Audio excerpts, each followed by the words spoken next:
Palestinian journalist Mohammed Abu Waidi was killed in his attack on Israel's home to the east of Gaza. According to new figures published by the government media office in Gaza, at least 100 journalists have been killed since the Israeli-Gaza war began on October 7.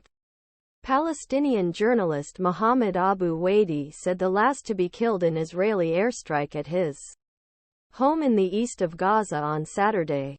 The number of journalists rose to 100 since beginning of brutal war Gaza Strip.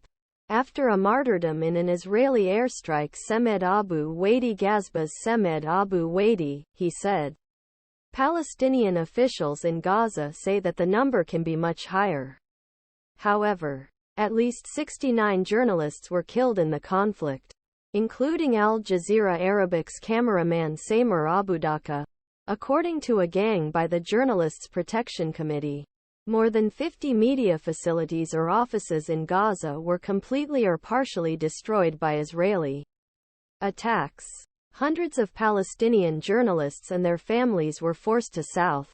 Media employees also had to abandon reporting equipment in the north to live under difficult conditions between communication interruptions and report.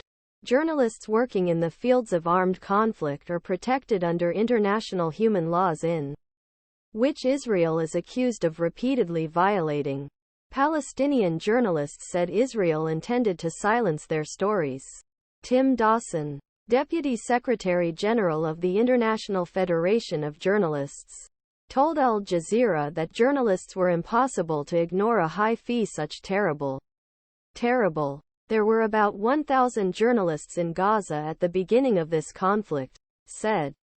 There are only cameras, microphones and laptop computers in Gaza. Dawson, Gaza, said that despite the incredible death fee, Dawson said, when Al Jazeera was asked Israel was targeted by journalists. Some Palestinian journalists said that they were alleged to be threatening calls from people